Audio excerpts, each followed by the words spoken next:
On the early morning of September 22nd, 2023, DeAndrea walked out of Diva's Bikini Sports Bar after her shift, where surveillance cameras captured her getting into a white van with a quiet, seemingly ordinary man.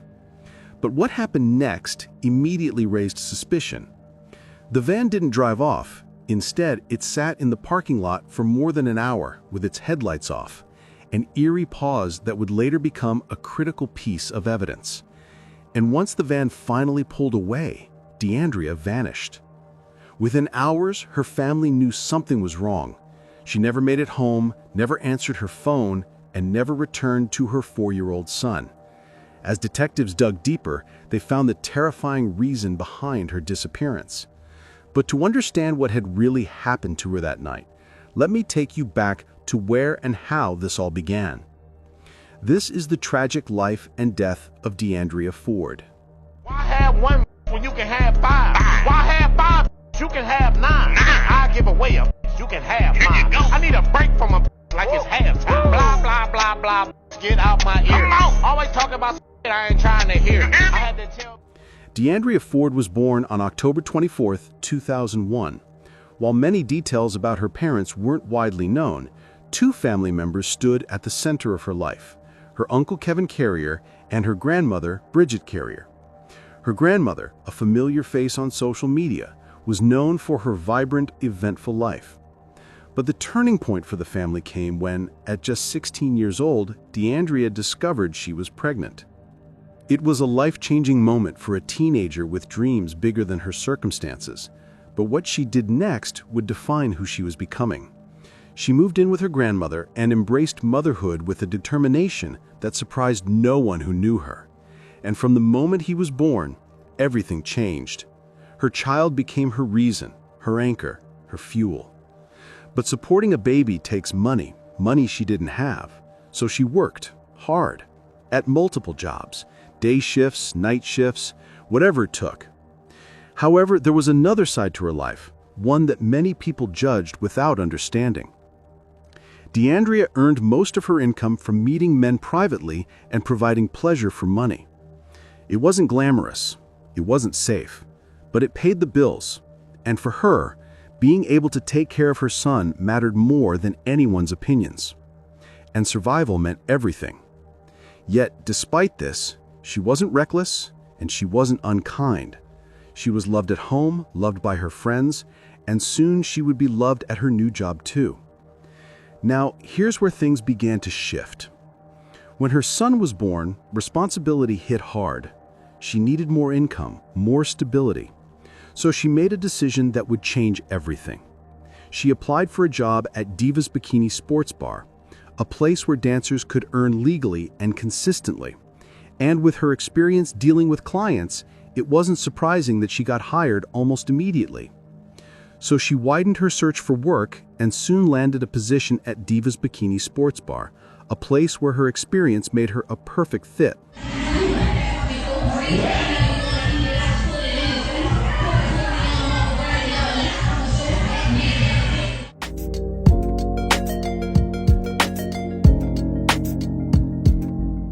From the outside, the job might have seemed risky, but to the people inside that bar, she was known for something entirely different.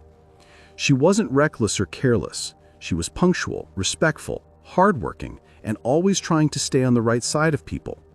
Those who worked with her said she was helpful, dependable, someone they grew fond of quickly. But as much as people loved her, not everyone who walked through those doors had good intentions. And one of those people with ill intentions walked in on the early morning of September 22nd, 2023. DeAndrea was just nearing the end of her shift that night at the bar. She was almost ready to call it a night. Nothing seemed out of the ordinary, and it was just her usual routine. But everything changed when a man walked in. This man was someone she's never seen before. But thinking that he was just another customer walking into the bar, DeAndrea did not pay much attention to him at first. This guy was just like any other Joe in that place that night. Nothing flashy about him, nothing special. But there was something eerily off about him, something that would make sense in a very near future.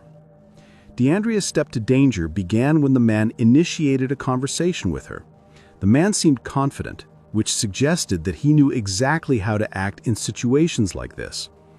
She seemed hesitant to continue the interaction in the beginning, but for some weird reason, DeAndrea's gestures softened and her gleam returned. From that moment on, it is pretty clear that the man had offered her something and she agreed to it. Witnesses later described it as a private negotiation, ending with him motioning toward the exit. And just like that, she stepped outside with him. Now here's when it started to get weirder. You see, DeAndrea never leaves that bar alone, especially in late hours like that. But that night, lured by the pretense of receiving a big amount of money, she texted her friend and told her she had found another way home.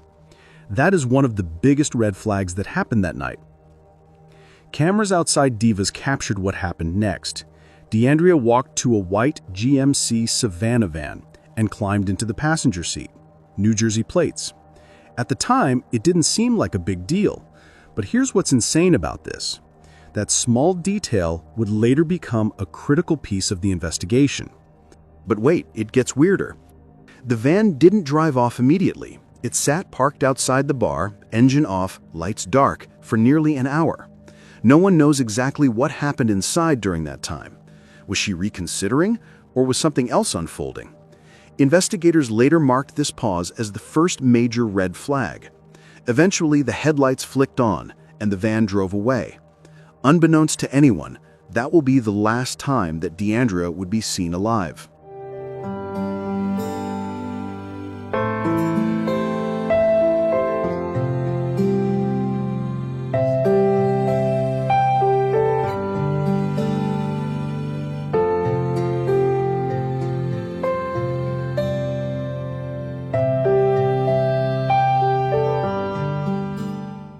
By the next morning, her family started to get worried. She was supposed to go home to her grandmother's house that night, but she never did. And to make matters worse, her phone remains unanswered. Her family and friends tried contacting her, but they received no response. And right at that moment, her loved ones knew something very terrible had happened. Within days, local media in Houston, Texas began covering the case. Reporters shared still images from the surveillance footage showing DeAndrea getting into the van with an unidentified customer. Her uncle told one outlet that before she left with the man, the same customer had been seen talking with another female staff member inside the bar for about 20 minutes, and the two had seemed familiar with each other. That detail suggested this was not necessarily a random stranger walking in for the first time.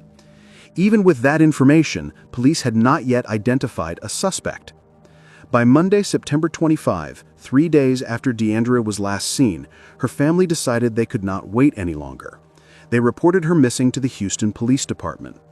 Investigators launched an inquiry, aware that the first days in a missing person case are critical.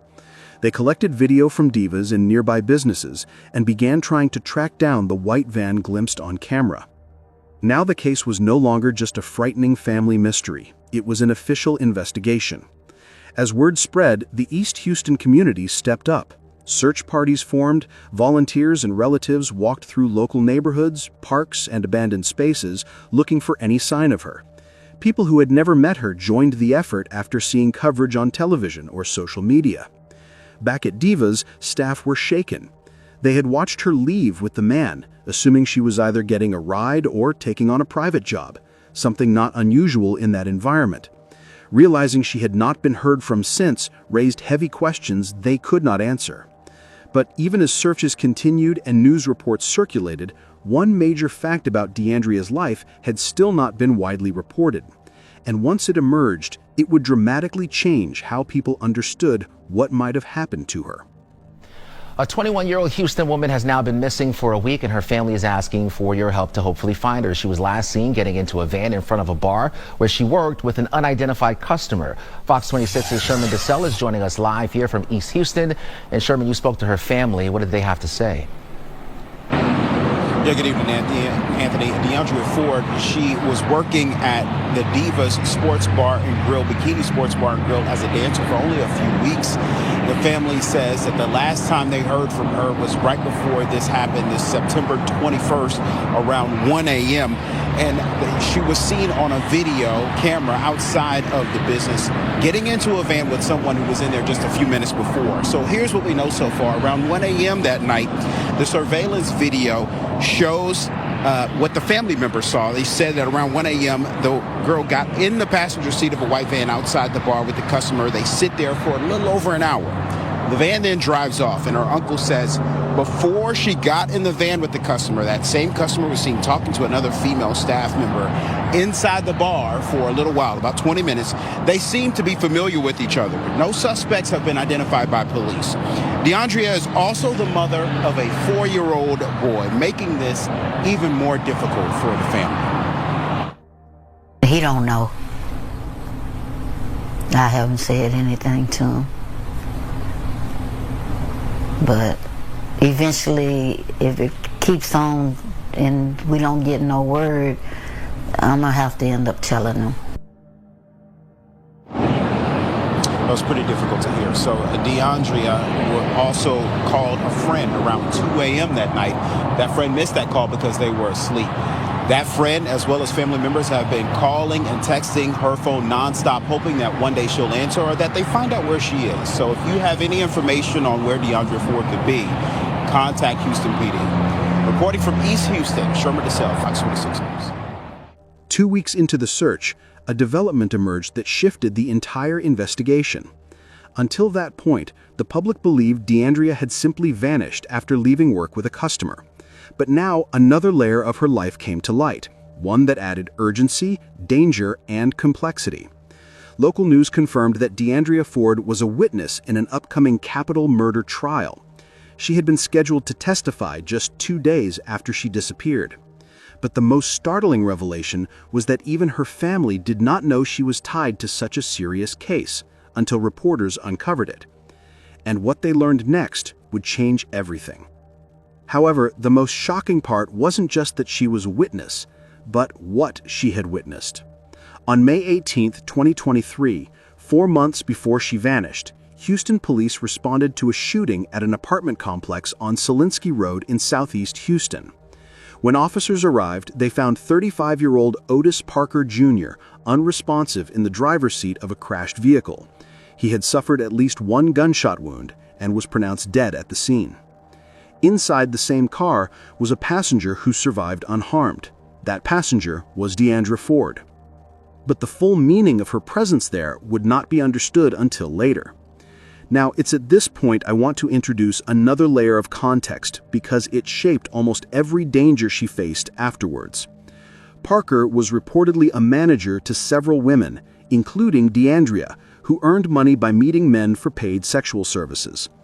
According to what investigators pieced together, Parker arranged clients and handled high-paying deals. On the night he was killed, police concluded that Parker had just completed a business transaction involving at least $1,500. Not long after that exchange, officers say Parker and DeAndrea were intercepted by a group attempting to rob him of the money. In the chaos that followed, Parker was fatally shot. And that is how DeAndrea became the last living witness inside his car. But just when it seemed like investigators were catching up to what happened, the story grew even more complicated. Over the next month, police identified 4 suspects: 21-year-old Jarrell Tavon Wheeler, Jamal Ray Brown, Kuwana Renee Taylor, and the 23-year-old Mariah Corinthian Green. All 4 were charged with capital murder and aggravated assault with a deadly weapon. Because DeAndrea survived the attack, her testimony was expected to play a significant role in the upcoming trial. Prosecutors considered her presence in the car and the details she witnessed crucial. But now, with her disappearance happening just 2 days before she was supposed to appear in court, the connection seemed too obvious to ignore. Investigators knew the timing was suspicious, but then another discovery pushed the case even deeper into uncertainty. As local news outlets began reporting on her being a witness, DeAndrea's family pushed back. Her uncle urged the public to be cautious about linking her disappearance to the murder case. He worried that focusing on her involvement in the trial overshadowed the urgent need to find her. He emphasized to the reporters that DeAndrea being a witness to a capital murder case does not have anything to do with the fact that she is missing. More to that, he said that other details were being ignored, especially the discovery of the van. That detail shifted everything. It was only after examining out-of-state leads that investigators uncovered a breakthrough. Now, all too often, we hear from families whose loved ones are missing, and we spend a part of our mornings talking about what's being done to find that person and the latest in the search and recovery efforts. In the past few weeks, the case of DeAndrea Ford has been discussed a lot right here in our newsroom. KPRC2 reporter Rochelle Turner has been following that story. Rochelle, so this is something that we discuss in our editorial meetings. We discuss how we're going to report on these things, but you're here to give more details on maybe why this case isn't getting all of the attention that you think it should. Yes, and I'm so happy to be here on The Plus with you, Haley. Thank you. Yeah. So yes, DeAndrea Ford has been missing since September 21st, and her family is very upset and aggravated and angry about how her story is being told in the media. There are reports of DeAndrea talking about her past, about something that happened, and her family believes that doesn't have anything to do with her disappearance. So I spoke with her uncle, and he was very upfront. He wants to be transparent about her disappearance, and he said her being a witness in a capital murder case does not have anything to do with the fact that she is missing. And he believes that tidbit of information is what's stopping Houston police and other agencies from really just trying to figure out exactly where she is. He's revealed that detectives found the van that she supposedly got into the car, or she got into the van with a man. They found that in another state. They found cell phones, and they asked her family for DNA evidence. So her family is asking Houston police, why are you not reporting any of that information out there? But we spoke to her uncle, and I want to show you what he had to say. At the end of the day, we want DeAndrea back. We want answers. We want any of the two. Kevin Carrier says it's his mission to keep telling the world about his niece, DeAndrea Ford. The local mother has been missing for nearly a week. Tonight, police and family members continue the search for DeAndrea Ford. Today marks 3 weeks since 21-year-old DeAndrea Ford was last seen. September 21st is the last time anyone saw DeAndrea.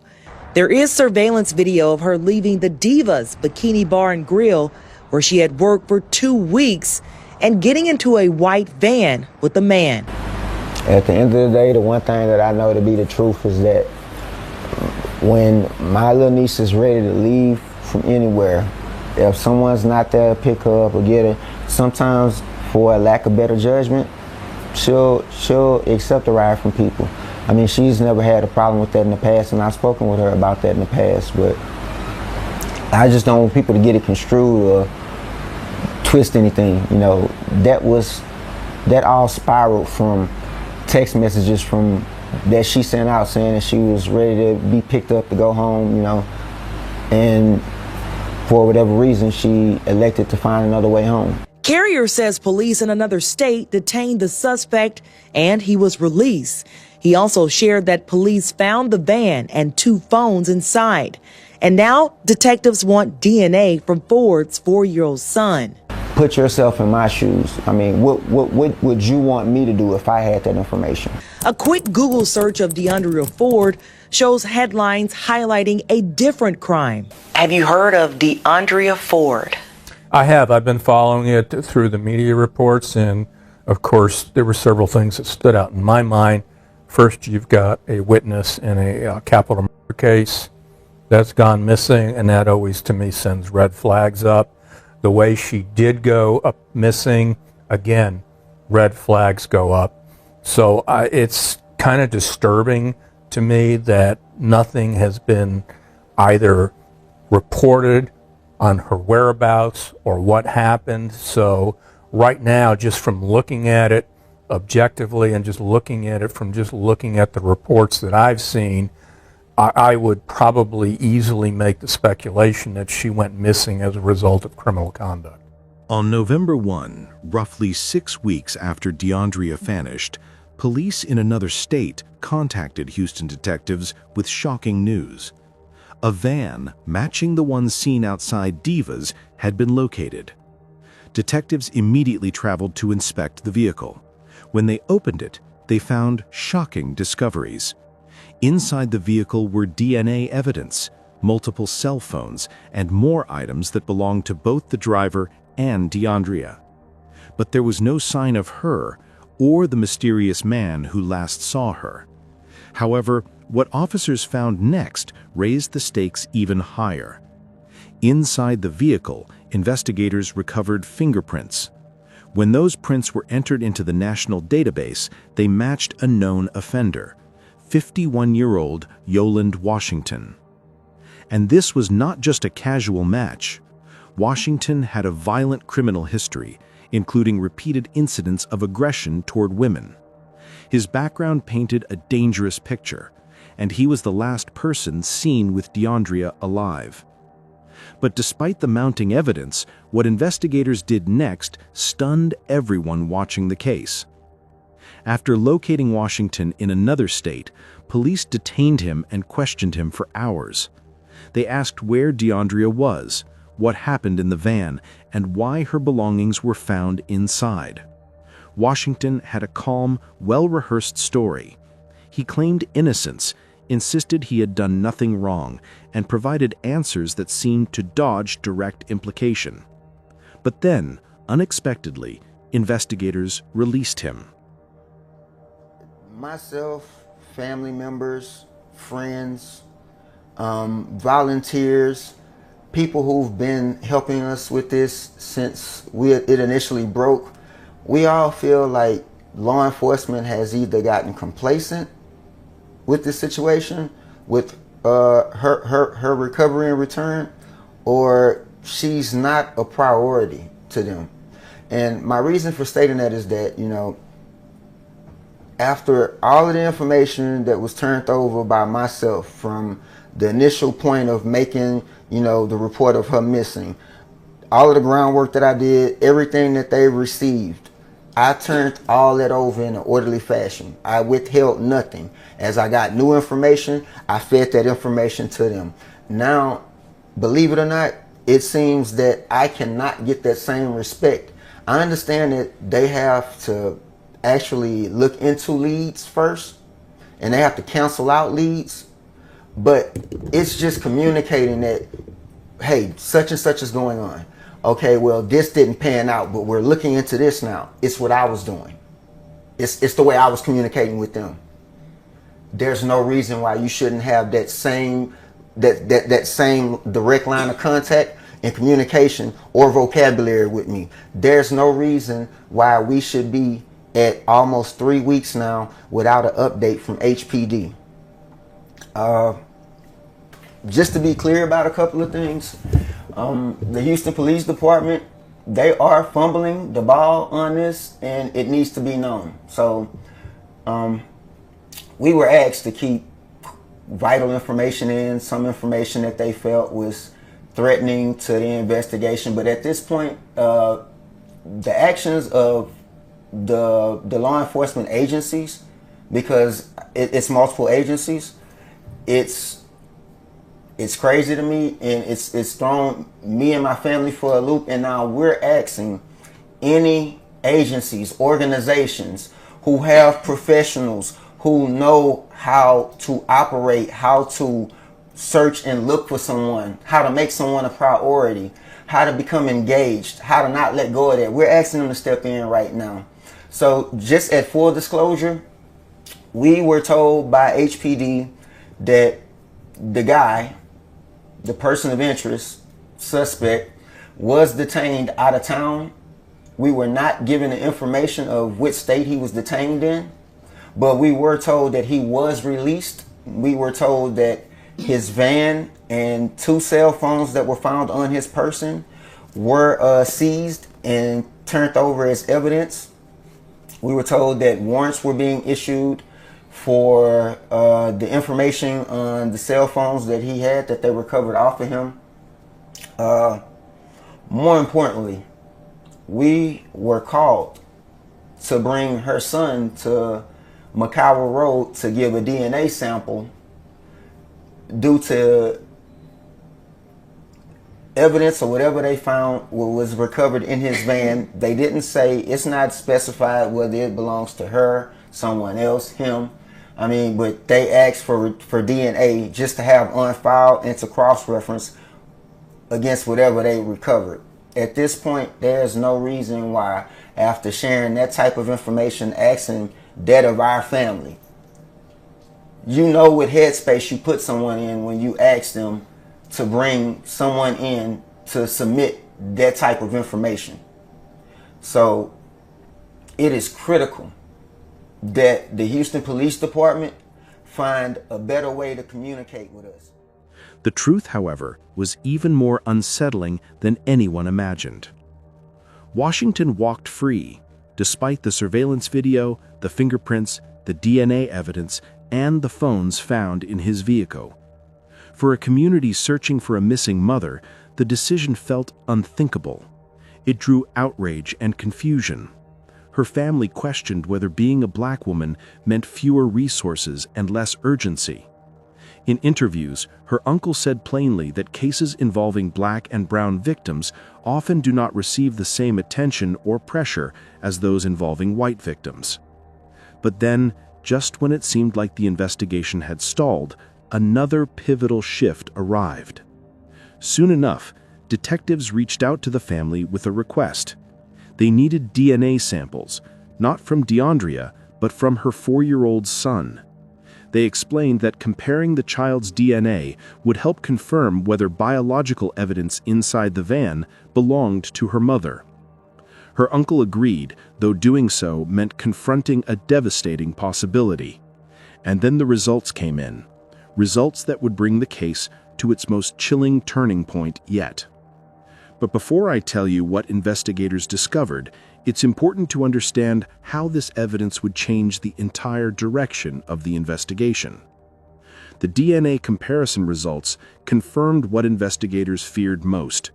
DeAndrea Ford had indisputably been inside that van, just as the surveillance footage showed. But the findings went far beyond that. Her DNA was found mixed with Yolan Washington's on bloodstains recovered from a shirt he wore on the night she disappeared. That detail alone indicated not only contact, but violence. It was only after examining these test results that the horrifying truth emerged. On a cold November morning, with forensic reports now in hand, investigators moved quickly. They returned to locate Washington, this time determined not to let him slip away. Officers moved in, arrested him, and charged him with DeAndrea's murder. Houston police stated that Washington had originally been detained in Dallas for a separate case. After the DNA results linked him to DeAndrea, he was charged and prepared for extradition back to Houston. However, the most shocking revelation was yet to come. Even with the murder charge, there was still a critical piece missing. DeAndrea's body had not been found. Without it, prosecutors knew trial strategy would be more difficult. No body homicide cases can succeed, but they demand overwhelming evidence. As investigators began digging into Washington's past, they uncovered more disturbing details. His background contained a pattern of violence toward women, and now DeAndrea was the latest victim connected to his behavior. But the case grew even more tangled when investigators realized another chilling layer. DeAndrea's role as a witness in the capital murder case was not just a coincidence. 2 days after she vanished, she was scheduled to testify about the deadly robbery that claimed the life of 35-year-old Otis Parker Jr. That court date passed without her appearance, deepening suspicions about motive. As investigators pieced together the timelines, they uncovered deeper details tied to the original $1,500 robbery. DeAndrea had recently returned from a trip to Louisiana with another dancer, and the two had reportedly earned $1,500 from a job arranged by Parker. That same amount became the target of a planned robbery, an incident that ultimately led to Parker's death. According to court documents, the suspects connected to Parker's murder had been sending aggressive, threatening text messages in the days that followed. One message even stated outright that DeAndrea was not safe in Houston, raising the disturbing possibility that someone wanted her silenced. But detectives also knew those messages weren't the only pieces of evidence they needed to consider. But detectives also knew those suspects were already in custody at the time she disappeared.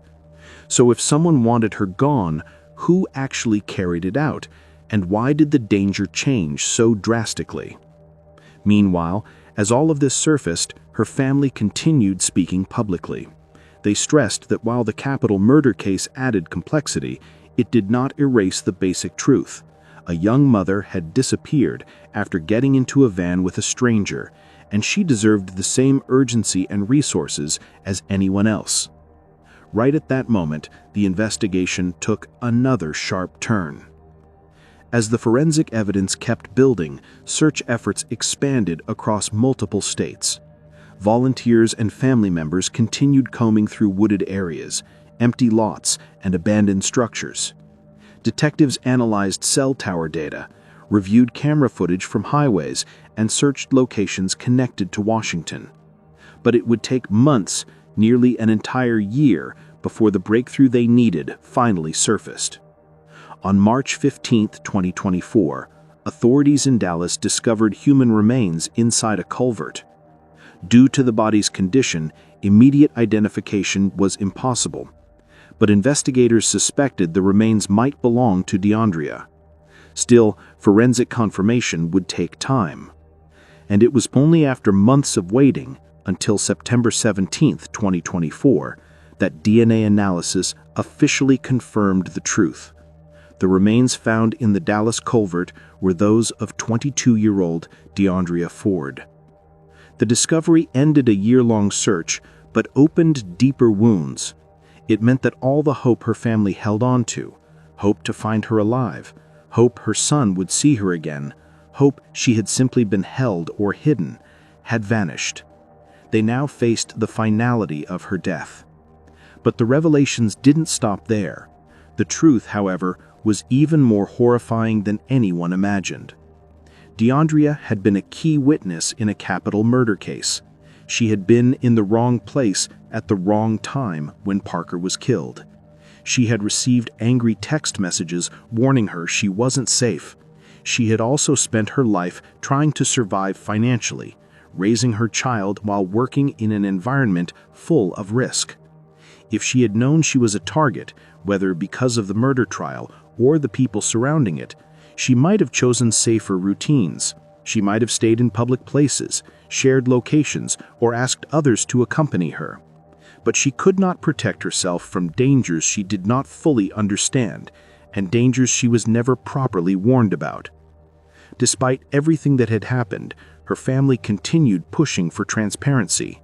They wanted answers: why she wasn't given proper protection as a key witness, why her disappearance wasn't treated with urgency from the very beginning, and why the man connected to her last known moments had been released so quickly. These were questions that lingered even after the partial closure of identifying her remains.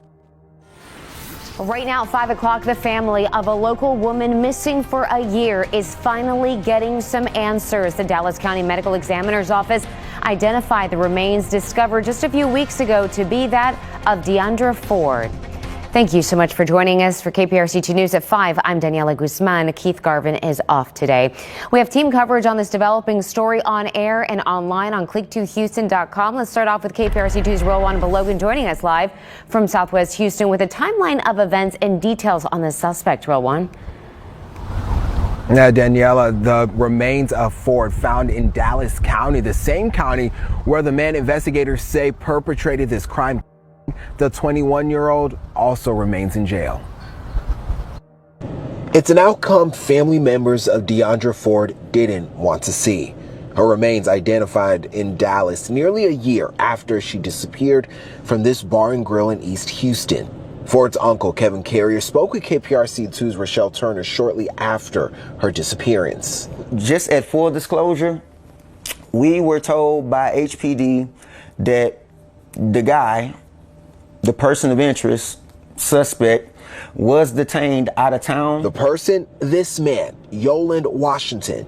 He was arrested in Dallas for a different case, but later charged in Ford's murder after investigators said they had evidence connecting him to her death. Court records show investigators saw surveillance video of the two getting into Washington's white van, but he was the only one seen leaving the vehicle. Dallas police tell KPRC2, quote, "This is being investigated as an unexplained death and the investigation is ongoing." However, Houston police tell me they're leading the investigation and waiting for Washington's extradition back to Houston. Meanwhile, Washington's legal case continued to move forward. Prosecutors prepared to argue the murder charge using the evidence found inside the van, the surveillance video, the DNA results, and Washington's movements between Houston and Dallas. Inside courtrooms, tension grew as attorneys laid out the sequence of events. The defense highlighted the lack of a body early in the investigation, but once the remains were identified, that argument shifted. But justice would not come easily, and the battle was far from over. For DeAndrea's family, no conviction could bring back what they lost: a daughter, a niece, and a young mother whose 4-year-old son now had to grow up without her. Her grandmother had begged for answers for months. Her uncle had become the voice of the family, speaking out about how missing women of color often receive less media attention and slower responses from law enforcement. Their grief was made heavier by the belief that more could have been done to keep her safe. And yet, even after the discovery of her remains, searches continued. Not for her, but for accountability, for explanations, for improvements in how vulnerable witnesses are protected. Volunteers who once searched fields now showed up in courtrooms. Advocates who distributed flyers now demanded policy changes. DeAndrea's story serves as a stark reminder. Danger is not always obvious, not when it comes through workplace interactions, not when it comes through the justice system, and not when it hides behind ordinary faces. She was a young mother trying to survive, trying to provide, trying to build a better life. But instead, she became entangled in a chain of events involving money, violence, and criminal networks that exposed her to extreme danger. And at the end of the day, her disappearance and later confirmation of her death raised painful, critical questions about her protection as a witness and the systems that were meant to safeguard her. Do you think law enforcement or the courts should have done more to protect her as a key witness? What would you have done differently to keep yourself safe if you were in her position? Let me know your thoughts in the comments section below. And thank you for watching. Yeah, y'all, I don't know. My prayers go out to the family, man, and especially her son. However, I'm still confused on how she wouldn't have known that she would have been marked after witnessing a murder. I don't know. Y'all let me know what y'all think. Hit that like button, subscribe, get your notifications, and I'll be back with another one. Holla at you. Sheezy.